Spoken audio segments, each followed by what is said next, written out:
Hello everyone, welcome to Genius IAS. Modern Indian history में की series में lecture number 5 है जो हम करेंगे और इन सभी एग्जाम्स के लिए इम्पोर्टेंट है ये लेक्चर सीरीज़ जो हम कर रहे हैं मॉडर्न इंडियन हिस्ट्री की। इससे पहले हम 4 लेक्चर कर चुके हैं जो आप हमारे यूट्यूब चैनल पे जाके जिनको देख सकते हैं। नाउ अभी तक हमने मॉडर्न इंडियन हिस्ट्री में 4 गवर्नर जनरल ऑफ बंगाल किए हैं और देखा है कि उनके टाइम पे क्या क्या इंपॉर्टेंट इवेंट हुए थे। तो एक बार थोड़ा सा उनको कंसाइजली रिवाइज करेंगे। वॉर्न होस्टिंग के टाइम पे जो मेन इवेंट हुआ था उसमें से एक इम्पोर्टेंट है ड्यूअल सिस्टम को अबॉलिश किया था इन्होंने। ठीक है, मैं ज़्यादा डिटेल नहीं बताऊंगा क्योंकि वो हम प्रीवियस लेक्चर्स में कर चुके हैं। इनके टाइम पे डबल गवर्नमेंट सिस्टम आया था। फर्स्ट एंग्लो मराठा वॉर हुआ इनके टाइम पे और सेकेंड एंग्लो मैसूर वॉर हुआ इनके टाइम पे। ये इंपॉर्टेंट इवेंट है इनके टाइम पे जो आपको बिल्कुल टिप्स पे होने चाहिए। ठीक है, बाकी और थोड़ा सा डिटेल में हमने किए थे वो भी आपको ध्यान रखने हैं। देन लॉर्ड कॉर्नवालिस, इनके टाइम पे क्या हुआ, third Anglo Mysore war, permanent settlement दिया इन्होंने जो लैंड रिवेन्यू सिस्टम था। ठीक है, और कॉर्नवालिस कोड्स दिए जो जुडिशरी, एडमिनिस्ट्रेशन और पुलिस रिफॉर्म के लिए अलग अलग कोड थे। देन उसके बाद आई जोनसोर के टाइम पे जो इंपॉर्टेंट चीज़ हमें ध्यान रखनी है, पॉलिसी ऑफ न्यूट्रलिटी थी इनकी और फर्स्ट चार्टर एक्ट आया था जोनसोर के टाइम पे। Lord Wellesley, fourth governor general of Bengal आए। इनके टाइम पे जो इंपॉर्टेंट इवेंट हुए, सबसे इंपॉर्टेंट है सब्सिडरी अलायंस सिस्टम लेके आई ये और हैदराबाद उसको ज्वाइन करने वाला पहला स्टेट था। Then fourth Anglo Mysore war हुआ इनके टाइम पे और सेकंड एंग्लो मराठा वॉर हुआ इनके टाइम पे। ठीक है, ये 4 गवर्नर जनरल हम अभी तक पढ़ चुके हैं। अभी नेक्स्ट पढ़ते हैं fifth governor general of Bengal जो उस टाइम पे बने, वो थे सर जॉन बार्लो। इनके टाइम पे जो एक इम्पोर्टेंट इवेंट हुआ था जो हमें ध्यान रखना है वो है सिपाही म्यूटिनी ऑफ वेल्लोर। एक सिपाही म्यूटिनी हम पढ़ेंगे 1857 की, जो झांसी की रानी वाली म्यूटिनी के नाम से ज़्यादा जिसको हम जानते हैं। ठीक है, उससे पहले एक सिपाही म्यूटिनी हुई थी वेल्लोर की, ये हमें ध्यान रखना है और इसको ग्रेट वाइट म्यूटिनी भी बोलते हैं। ठीक है, तो ये आपको ध्यान रखना है कि ये किसके टाइम पे हुई थी, सर जॉन बार्लो के टाइम पे हुई थी। बेसिकली क्या है कि वेल्लोर में जो सिपाही थे उनको कुछ नए रेगुलेशंस, नए आर्मी रेगुलेशंस आए थे, जैसे नई टर्बन उनको दी गई थी। ठीक है, ईयरिंग्स वगैरह नहीं पहन सकते थे वो। ठीक है, कास्ट रिमार्क्स को प्रोहिबिट कर दिया था। तो कुछ ऐसी चीज़ें की गई थी जिसकी वजह से ये वहाँ पे जो सैनिक है वो उन्होंने विद्रोह कर दिया था और जो उन्होंने वो विद्रोह किया वो वहाँ पे फतेह हैदर, जो मैसूर किंगडम हमने किया था, हैदर अली टीपू सुल्तान, ये उन्हीं की फैमिली में से, इनकी लीडरशिप में इन्होंने ये म्यूटिनी कर दी थी, फतेह हैदर की लीडरशिप में। ठीक है, तो इस म्यूटिनी को हमें ध्यान रखना है कि ये म्यूटिनी किसके टाइम पे हुई थी। तो सीधा सा क्वेश्चन आता है, ग्रेट वाइट म्यूटिनी कौन से ईयर में हुई वो ध्यान रखना है और किसकी गवर्नर जनरलशिप में हुई वो ध्यान रखना है। ठीक है, और ज़्यादा डिटेल में इसको पढ़ने की एज सच प्रीलिम एग्जाम के लिए रिक्वायरमेंट नहीं है। देन जो सर जॉन बार्लो के टाइम पे और क्या हुआ था, कॉर्नवालिस कोड जो है इनके टाइम पे तो नहीं हुआ, लेकिन एक इंपॉर्टेंट इवेंट था। कॉर्नवालिस कोड जो थे एडमिनिस्ट्रेशन, जुडिशरी और पुलिस सिस्टम के लिए जो बनाए गए थे, जिसको बनाया था लॉर्ड कॉर्नवालिस ने। ठीक है, तो उनके बनाने में हेल्प की थी सर जॉर्ज बार्लो ने। ये हमने तब भी देखा था जब हमने गवर्नर जनरल ऑफ बंगाल में लॉर्ड कॉर्नवालिस के टाइम पे जो जो मेन इवेंट हुए थे वो देखे थे। ठीक है, तो इन कॉर्नवालिस कोड्स को बनाने में हेल्प की थी सर जॉर्ज बार्लो ने। ये 2 ही इंपॉर्टेंट इवेंट हैं जो आपको याद रखनी है इन गवर्नर जनरल के टाइम पे जो हुए थे। नेक्स्ट पढ़ते हैं लॉर्ड मिंटो 1। ये मिंटो 1 इसलिए क्योंकि इनके बाद 2 भी आएंगे आगे चल के। ठीक है, तो लॉर्ड मिंटो 1 के टाइम पे क्या क्या इंपॉर्टेंट हुआ। पहली इंपॉर्टेंट चीज हुई इनके टाइम पे ट्रीटी ऑफ अमृतसर। पंजाब जो है वो एक इम्पोर्टेंट किंगडम बन के उभरा था नॉर्थ वेस्टर्न पार्ट में, इंडिया के नॉर्थ वेस्टर्न पार्ट में। पंजाब अंडर महाराजा रंजीत सिंह एक पावरफुल किंगडम बन के उभर रहा था। तो उस पावरफुल किंगडम, अब कोई भी किंगडम अगर पावरफुल बनता था तो वो ब्रिटिश ईस्ट इंडिया कंपनी को ये लगता था कि वो हमारी सोवरेंटी को या हमारी जो लीडरशिप है उसको चैलेंज करेगा। तो ये हमेशा उस जो भी किंगडम ऐसा लगता कि कुछ ना कुछ पावरफुल बनना जा रहा है वो, तो उसके साथ कोई ना कोई ट्रीटी कर लेते थे या उसको अपने साथ मिला लेते थे। तो ऐसी ही ट्रीटी इन्होंने की थी, ट्रीटी ऑफ अमृतसर, जिसको पीस ट्रीटी या नॉन इंटरवेंशन ट्रीटी थी। ये एक काइंड ऑफ राजा जो महाराजा रंजीत सिंह के साथ इन्होंने की थी। तो हमें सिर्फ ध्यान रखना है कि ट्रीटी ऑफ अमृतसर किसके साथ की, महाराजा रंजीत सिंह के साथ की। कब की, 1809 में। किसकी गवर्नर जनरलशिप के बाद में की थी, लॉर्ड मिंटो 1। देन सेकंड जो हमें ध्यान रखना है लॉर्ड मिंटो 1 के बारे में, वो हमें ध्यान रखना है चार्टर एक्ट ऑफ 1813। ये एक इम्पोर्टेंट चार्टर एक्ट था। चार्टर एक्ट हमने किया था लास्ट टाइम पे सर जॉन शोर की गवर्नरशिप में स्टार्ट हुए थे और पहला चार्टर एक्ट आया था 1793 में, सेकंड 1813 में, फोर्थ आएगा 1833 में और फिफ्थ आएगा थर्ड आएगा 1833 में और फोर्थ आएगा 1853 में। तो ये 4 चार्टर एक्ट हैं जो हमें ध्यान रखना है और इनके मेन क्या क्या प्रोविजन थे वो भी। 1793 में क्या मेन प्रोविजन थे वो हम कर चुके हैं। अब हम करेंगे जो सेकंड चार्टर एक्ट 1813 का आया लॉर्ड मिंटो के टाइम पे, तो उसके क्या मेन प्रोविजन थे, क्या मेन फीचर्स थे। चार्टर एक्ट 1813 में पहला जो मेन प्रोविजन किया गया था कि जो अब तक ट्रेड मोनोपोली दी गई थी ब्रिटिश ईस्ट इंडिया कंपनी को, उस ट्रेड मोनोपोली को अबोलिश कर दिया गया। ठीक है, ये ट्रेड मोनोपोली उनको 1600 में मिली थी और उसको अबोलिश किया गया है 1813 में आके। इसमें भी कुछ एक्सेप्शंस थे वो हम देखेंगे, लेकिन जो ये ट्रेड मोनोपोली खत्म की इसका मतलब क्या था कि अब ब्रिटेन से कोई भी कंपनी आके इंडिया में ट्रेड कर सकती है। कोई भी ब्रिटिश कंपनी अब इंडिया में आके ट्रेड कर सकती है। ब्रिटिश ईस्ट इंडिया कंपनी को जो ट्रेड मोनोपोली दे रखी थी वो खत्म कर दी गई थी इस चार्टर एक्ट के अंदर। ठीक है, देन लेकिन trade monopoly over T trade, India में टी का ट्रेड और ट्रेड विद चाइना, ये 2 मोनोपोली अभी भी ईस्ट इंडिया कंपनी के पास बची हुई थी। इन 2 मोनोपोली को छोड़ के बाकी जो भी ट्रेड मोनोपोली थी वो खत्म कर दी थी चार्टर एक्ट 1813 में। देन और क्या किया चार्टर एक्ट 1813 ने, क्रिश्चियन मिशनरीज जो यूरोप से इंडिया में आना चाहते थे उनको अलाउ कर दिया। उन कुछ क्रिश्चियन मिशनरी थे जो परमिशन मांग रहे थे कि हमें इंडिया में जाने दिया जाए और हम वहाँ पे लोगों को इनलाइटनमेंट करेंगे, उनको बताएंगे चीज़ों के बारे में, मॉडर्न वर्ल्ड के बारे में बताएंगे, क्योंकि यूरोपियन अपने आप को ये समझते थे कि हम ज़्यादा मॉडर्न है और जो इंडिया वाला पोर्शन है जो या ईस्ट इंडीज वाला पोर्शन है जो जिसमें basically India, Pakistan, China, south east Asia ये वाला पोर्शन है, ये मानते थे कि वो बैकवर्ड एरिया है, तो हम लोगों को इनलाइटन करेंगे वहाँ पे जाके। तो क्रिश्चियन मिशनरीज को अलाउ किया था चार्टर एक्ट 1813 में, ये भी आपको ध्यान रखना है, इंपॉर्टेंट पॉइंट है। देन चार्टर एक्ट 1813 ने एक प्रोविजन किया कि वेस्टर्न एजुकेशन को फैला जाए, वेस्टर्न एजुकेशन का प्रचार और प्रसार किया जाए इंडिया में, जितनी भी ब्रिटिश टेरिटरी है इंडिया में वहाँ पे वेस्टर्न एजुकेशन को पढ़ाया जाए, ये प्रोविजन भी डाला गया चार्टर एक्ट 1813 में। Then 1 lakh rupees annually for the promotion of Indian education, कि इंडिया में जो इंडियन एजुकेशन है उसको भी प्रमोट किया जाए और उसके लिए 1 लाख रुपए एनुअली खर्च किया जाए।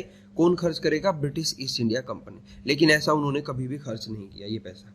देन और क्या प्रोविजन डाला, लोकल गवर्नमेंट जो थी, जितने भी लोकल रूलर थे या लोकल गवर्नमेंट थी, उनको वो इंडिया में अब टैक्स इंपोज कर सकते थे पर्सन पे, उनको ऑथोराइज कर दिया कि आप अपने पर्सन पे टैक्स इंपोज कर सकते हो, अगर वो टैक्स पे नहीं कर रहे हैं तो आप उनको पनिश कर सकते हो। ये नया प्रोविजन डाला गया चार्टर एक्ट 1813 में। ठीक है, तो ये कुछ प्रोविजंस हैं चार्टर एक्ट 1813 के जो आपके बिल्कुल टिप्स पे होने चाहिए, ये सभी एग्जाम पॉइंट ऑफ व्यू से इंपॉर्टेंट है। देन नेक्स्ट जो गवर्नर जनरल ऑफ बंगाल आए वो थे लॉर्ड हास्टिंग। सो लॉर्ड हास्टिंग के टाइम पे जो सबसे इंपॉर्टेंट इवेंट हुआ था, इससे पहले हमने पढ़े थे एक लॉर्ड वार्न हास्टिंग, तो कंफ्यूज मत करना दोनों में। Lord Warren Hastings was the first governor general of Bengal. ठीक है, और अभी जो लॉर्ड हास्टिंग पढ़ रहे हैं ये 7th गवर्नर जनरल थे। तो आपको नंबर्स तो नहीं याद रखने, लेकिन मैं बता रहा हूँ ये हास्टिंग दोनों अलग थे, ये लॉर्ड हास्टिंग अलग था और लॉर्ड वार्न हास्टिंग अलग थे। तो इनके टाइम पे जो इंपॉर्टेंट इवेंट हुए उनमें सबसे इंपॉर्टेंट इवेंट था एंग्लो नेपालीज वॉर। अभी जितनी जो भी ब्रिटिश ईस्ट इंडिया कंपनी जो भी वॉरफेयर कर रही थी वो लोकल रूलर या लोकल किंगडम्स के साथ ही कर रही थी। ठीक है, अब पहली बार ऐसा हुआ कि जो ब्रिटिश ईस्ट इंडिया कंपनी है वो जो नेबरिंग स्टेट्स थे या नेबरिंग रूलर थे उनके साथ भी वॉरफेयर में इन्वॉल्व हो गई, और ऐसा पहला वॉरफेयर किया उन्होंने नेपाल के साथ, तो इसको बोलते हैं एंग्लो नेपालीज वॉर। ठीक है, ये वॉर हुआ था 1813 से 1816 तक, बेसिकली एग्जैक्टली इसको 1814 टू 1816 बोला जाता है। ठीक है, तो ये आपको ये डेट यहाँ पे थोड़ा चेंज कर लेना, 1814 से 1816 तक हुआ था ये, not 26, 1816, 1814 to 1816 first Anglo Nepali war. इसके बाद एक ट्रीटी हुई थी, ट्रीटी ऑफ सुगाली, ये आपको ध्यान रखना है, ये मल्टीपल नाम से इसको जाना जाता है, मेन फेमस जो नाम है इसका वो है ट्रीटी ऑफ सुगाली। तो 1816 में ये ट्रीटी ऑफ सुगाली हुई थी और ये हर एक वॉर जो है वो लगभग एक ट्रीटी के साथ खत्म होता था, या फिर उस जो भी वहाँ पे किंगडम होता था उसकी डेथ उसको मार देते थे और उसके राज्य को अपने ब्रिटिश टेरिटरी में मिला लेते थे। इन्हीं दो वे से कोई भी वॉर जो है वो खत्म होता था, या तो ट्रीटी से या जो सामने वाला रूलर होता था उसकी डेथ से। तो ब्रिटिश ईस्ट इंडिया कंपनी ने इनके साथ एक ट्रीटी की नेपाल के, और नेपाल किंगडम को ब्रिटिश टेरिटरी के अंदर मिला लिया, ट्रीटी ऑफ सुगाली, ये आपको ध्यान रखना है। देन लॉर्ड हास्टिंग के टाइम पे जो एक और इम्पोर्टेंट इवेंट हुआ वो था थर्ड एंग्लो मराठा वॉर। इससे पहले हम 2 एंग्लो मराठा वॉर पढ़ चुके हैं। फर्स्ट एंग्लो मराठा वॉर जो हुआ था वो हुआ था वॉरेन हास्टिंग के टाइम पे, ठीक है, और उसमें ट्रीटी ऑफ सालाबाई हुई थी। ये इंपॉर्टेंट ट्रीटी आपको ध्यान रखना है, ठीक है, ये हुई थी 1782 में। और सेकंड जो एंग्लो मराठा वॉर हुआ था वो हमने पढ़ा था लॉर्ड वेलेस्ली के टाइम पे हुआ था, लॉर्ड रिचर्ड वेलेस्ली के टाइम पे, ठीक है, हुआ था। ये हमें दोनों ध्यान रखने हैं। और अब आ गया थर्ड एंग्लो मराठा वॉर। तो थर्ड एंग्लो मराठा वॉर जैसे ही हुआ तो जो हमने मराठा कॉन्फेडरेसी पढ़ी थी, ये मराठा कॉन्फेडरेसी थी basically Peshwa of Pune, Gaikwad of Baroda, Holkar of Indore, Scindia of Gwalior and Bhosle of Nagpur. ये मैंने लास्ट लेक्चर में भी बताया था कि आपको ये ध्यान रखना है, आपको एक तरफ ये सारे किंगडम्स के नाम दे देते हैं और एक तरफ इनके प्लेस के नाम दे देते हैं और आपसे मैचिंग करवा लेते हैं कि कौन सा किंगडम कहाँ पे था, ठीक है। तो ये मल्टीपल किंगडम से मिलके बना हुआ था मराठा किंगडम या मराठा कॉन्फेडरेसी। तो इनके बीच में आपस में भी लड़ाई होती रहती थी पावर स्ट्रगल के लिए, और जब इन लोगों को ये समझ में आता था कि हम आपस में क्यों लड़ रहे हैं तो फिर ये लोग अंग्रेजों के साथ लड़ने लग जाते थे एक बड़ा मराठा एम्पायर बनाने के लिए, ठीक है। तो थर्ड एंग्लो मराठा वॉर ऐसा ही एक वॉर था, और इस वॉर के बाद फाइनली ये मराठा कॉन्फेडरेसी है जो वो डिजोल्व हो गई। इसके बाद कभी भी इन लोगों ने साथ में काम नहीं किया। तो इस वॉर में आपको एक ट्रीटी याद रखनी है, ट्रीटी ऑफ पुणे, जो ब्रिटिश ईस्ट इंडिया कंपनी ने पेशवाज के साथ की थी। ये इंपॉर्टेंट ट्रीटी है। अगेन मैं रिपीट कर देता हूँ, इससे पहले वाले लेक्चर में भी मैंने बताया था जितनी भी ट्रीटीज हैं, ट्रीटीज को बेसिकली 2 वे में पूछा जाता है। या तो आपको ट्रीटी का नाम दे देंगे और पूछ लेंगे कि ये कौन सी बैटल का पार्ट थी, आपको 4 बैटल ऑप्शंस में दे देंगे, ठीक है। या फिर डिफरेंट ट्रीटीज आपको प्रोवाइड करेंगे, देंगे वो एग्जाम में, और सामने बैटल्स लिखी होंगी, आपको मैच करना है कि कौन सी ट्रीटी कौन सी बैटल का पार्ट थी। तो इन ट्रीटीज को मेनली इन्हीं 2 वे में पूछा जाता है, ठीक है। देन पिंडारीज एक बहुत बड़ा खतरा बने हुए थे ब्रिटिशर्स के लिए, ठीक है। तो पिंडारीज को एंड किया है, पिंडारीज के साथ वॉर हुआ था, वो भी वॉर लॉर्ड हास्टिंग के टाइम पे हुआ था, ठीक है। ये भी आपको ध्यान रखना है कि लॉर्ड हास्टिंग के टाइम पे पिंडारी वॉर हुआ था। पिंडारी एक बड़ा खतरा बन गए थे ब्रिटिशर्स के लिए, ठीक है, तो उनको एंड किया था। Then creation of Bombay presidency, Lord Hastings के टाइम पे बॉम्बे प्रेसिडेंसी बनाई गई 1818 में। इससे पहले वाले लेक्चर में हमने देखा था मद्रास प्रेसिडेंसी बनाई गई थी लॉर्ड रिचर्ड वेलेस्ली के टाइम पे 1801 में, ठीक है। तो ये दोनों प्रेसिडेंसी आपको ध्यान रखना है कि बॉम्बे प्रेसिडेंसी बनी थी लॉर्ड हास्टिंग के टाइम पे, ठीक है, और मद्रास जो प्रेसिडेंसी बनी थी वो बनी थी रिचर्ड वेलेस्ली के टाइम पे। ये लॉर्ड हास्टिंग के टाइम पे, ठीक है, और ये मद्रास रिचर्ड वेलेस्ली के टाइम पे। ये 2 प्रेसिडेंसी इंपॉर्टेंट आपको ध्यान रखनी है। देन लॉर्ड हास्टिंग के टाइम पे क्या हुआ, इन्होंने पॉलिसी ऑफ इंटरवेंशन अडेप्ट की। जैसे policy of non intervention adapt की थी, हमने देखा था सर जॉन शोर की पॉलिसी ऑफ न्यूट्रलिटी या पॉलिसी ऑफ नॉन इंटरवेंशन थी। तो ऐसे ही उस पॉलिसी को खत्म करते हुए अब पॉलिसी ऑफ इंटरवेंशन या इन वॉर या policy of intervention and war जो स्टार्ट की वो की लॉर्ड हास्टिंग ने। तो आपसे डायरेक्ट क्वेश्चन पूछा जा सकता है who started the policy of intervention and war, तो लॉर्ड हास्टिंग उसका आंसर हो जाएगा। राजपूत को ये अपना नेचुरल अलाइज मानते थे, ठीक है, ये तो इतना कोई इंपॉर्टेंट पॉइंट नहीं है। पिंडारीज को इन्होंने एंड किया, ठीक है, ये हमने पहले पढ़ लिया कि पिंडारीज एक बड़ा खतरा बन गए थे ब्रिटिश ईस्ट इंडिया कंपनी के टाइम पे, तो उनको इन्होंने खत्म किया। देन नेक्स्ट इंपॉर्टेंट इवेंट जो हुआ लॉर्ड हास्टिंग के टाइम पे वो था रियोतवारी सिस्टम, ठीक है। इससे पहले हम 2 सिस्टम और पढ़ चुके हैं, इजरादारी सिस्टम जो वॉरेन हास्टिंग ने स्टार्ट किया था, और परमानेंट सेटलमेंट जो लॉर्ड कॉर्नवालिस ने स्टार्ट किया था। ये तीनों के तीनों लैंड रिवेन्यू सिस्टम थे जो ब्रिटिश ईस्ट इंडिया कंपनी ने स्टार्ट किए थे, ठीक है। तो ये रोयतवारी सिस्टम जो है ये स्टार्ट एक्चुअल में किया था थॉमस मुनरो ने, ठीक है, लेकिन थॉमस मुनरो उस वक्त गवर्नर ऑफ मद्रास थे, और एज वी नो मद्रास और मद्रास और बॉम्बे ये दो प्रेसिडेंसी बंगाल प्रेसिडेंसी के अंदर ही आती थी, यानी या ये बोल सकते हो कि बंगाल के अंदर सब ऑर्डिनेट थी ये दो प्रेसिडेंसी। तो इसलिए जब ये पूछा जाता है कि रोयतवारी सिस्टम कौन से गवर्नर जनरल ऑफ बंगाल के टाइम पे हुई, तो उसका आंसर हो जाएगा लॉर्ड हास्टिंग। लेकिन एक्चुअल में किसने स्टार्ट की थी, तो उसका आंसर हो जाएगा governor of Madras Thomas Munro ने। ठीक है, क्या होता था इस सिस्टम में, कोई इंटरमीडिएटरी नहीं होता था। जैसे हमने देखा था कि जो परमानेंट सेटलमेंट है उसमें क्या होता था, ऊपर ब्रिटिश ईस्ट इंडिया कंपनी होती थी, देन उसके बाद लैंडलॉर्ड होते थे और नीचे पीजेंट्स होते थे, किसान।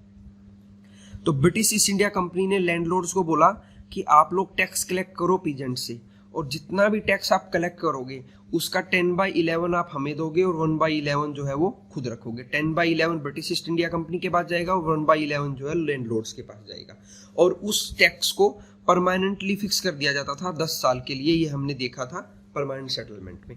सो अब ये नया सिस्टम जो इन्होंने बनाया रियोतवारी सिस्टम, इसमें ये इसलिए बनाया था क्योंकि ये जो लैंडलॉर्ड थे ये बीच में घपला कर जाते थे, ये कंप्लीट ट्रांसफर ऑफ टैक्स नहीं करते थे। ठीक है, और ये लैंडलॉर्ड पीजेंट्स पे ज्यादा टैक्स लगाते थे और इन पीजेंट्स को कोई भी सर्विस प्रोवाइड नहीं करते थे, तो उसकी वजह से ये सारा का सारा सिस्टम एक करप्ट सिस्टम बन गया था। ठीक है, तो उसको एक्सचेंज में एक नया सिस्टम लेके आया गया रोयतवारी सिस्टम। इसमें क्या हुआ, ब्रिटिश ईस्ट इंडिया कंपनी ऊपर होती थी और नीचे डायरेक्ट रियोत होते थे। रियोत बोलते थे पीजेंट्स को, कि हम बीच में जो इंटरमीडिएटरी हैं लैंडलॉर्ड उनको हटा रहे हैं, और अब डायरेक्ट हम डायरेक्ट जो पीजेंट्स हैं या रियोत हैं उनसे हम डायरेक्ट टैक्स को कलेक्ट करेंगे। ये सिस्टम था रियोतवारी सिस्टम। इसको मद्रास, हैदराबाद, बॉम्बे और आसाम में चलाया गया था स्टार्टिंग में। ठीक है, लैंड रिवेन्यू को फिक्स किया जाता था 20 से 40 साल के लिए। ठीक है, सो नेक्स्ट, अब एक बार नेक्स्ट आगे चलने से पहले जितने भी लैंड रिवेन्यू सिस्टम्स हैं ब्रिटिश ईस्ट इंडिया कंपनी के, एक बार वो हम देख लेते हैं। पहला था इजरादारी सिस्टम। इजरादारी सिस्टम चलाया था वॉरेन हास्टिंग ने ब्रिटिशर्स के टाइम पे, लेकिन एक्चुअल में ये सिस्टम चलाया था शाहजहां ने। इसमें क्या होता था कि लैंड का रिवेन्यू राइट उसको दिया जाता था जो ब्रिटिशर्स को हाईएस्ट पे देगा, जो हाईएस्ट बोली लगाता था कि मैं आपको हाईएस्ट टैक्स कलेक्ट करके दूंगा, उसी को लैंड का राइट जो है टैक्स कलेक्शन का दे दिया जाता था। ये था इजरादारी सिस्टम। देन परमानेंट सेटलमेंट आया कॉर्नवालिस में। ठीक है, इसमें फिक्स किया गया और British East India Company, then उसके बाद लैंडलॉर्ड और पीजेंट्स, ये सिस्टम था। ये हमने प्रीवियस स्लाइड में भी डिस्कस किया था, परमानेंट सेटलमेंट। देन तीसरा सिस्टम जो आया वो था रियोतवारी सिस्टम 1820 में थॉमस मुनरो ने, और किसके टाइम पे आया था, लॉर्ड हास्टिंग के टाइम पे आया, लेकिन थॉमस मुनरो जो थे वो थे गवर्नर ऑफ मद्रास उस टाइम पे। ठीक है, इसमें क्या होता था, ऊपर ब्रिटिश ईस्ट इंडिया कंपनी होगी और नीचे जो पीजेंट्स होंगे उनसे डायरेक्ट टैक्स कलेक्ट किया जाएगा, बीच में कोई भी इंटरमीडिएटरी नहीं होगा। ये था रोयतवारी सिस्टम। देन उसके बाद हम आगे एक और भी पढ़ेंगे जिसको बोलते हैं महलवारी सिस्टम, जो 1833 में आएगा। ठीक है, इसको लेके आने वाले होंगे जेम्स थॉमसन और उस टाइम के governor general of Bengal Lord William Bentinck. ठीक है, तो उस टाइम पे ये आएगा और नॉर्थ वेस्ट प्रोविंस में इसको लगाएंगे। इसमें बेसिकली क्या होता था, British East India company again वही ऊपर होती थी, लेकिन जो यहाँ पे पीजेंट वाला सिस्टम था, पीजेंट से ना कलेक्ट करके इन्होंने महल सिस्टम बना दिया था।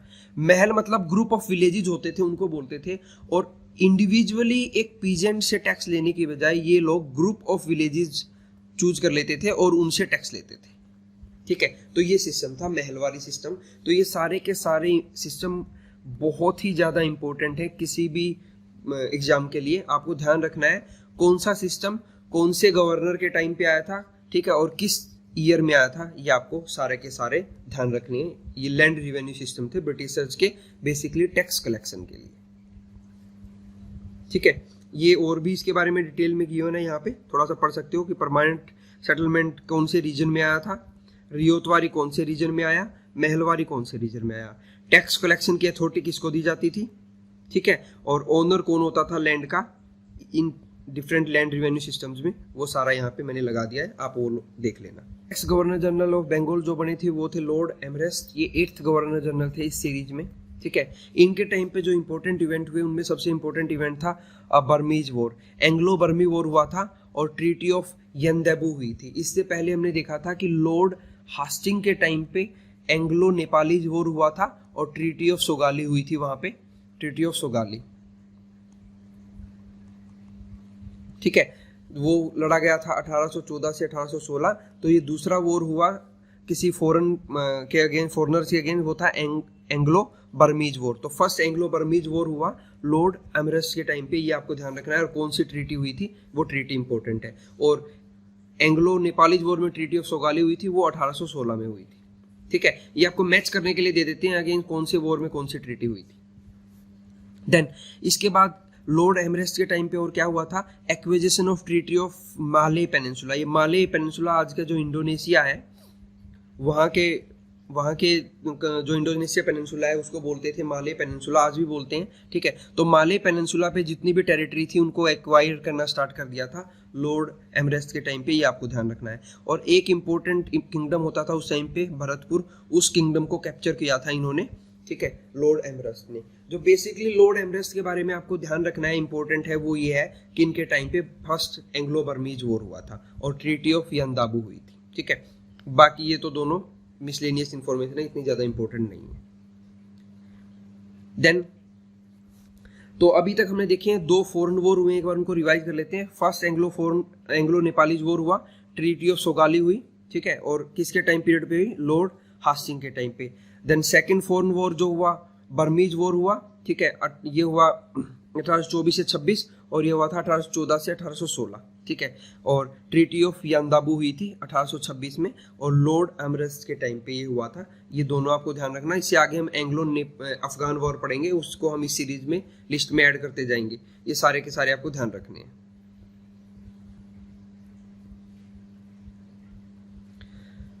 ठीक है। तो ये लेक्चर यहीं तक है। जो नेक्स्ट छठा लेक्चर इस सीरीज का आएगा वो, उसमें हम फर्दर जो गवर्नर जनरल ऑफ बंगाल बने उनको देखेंगे।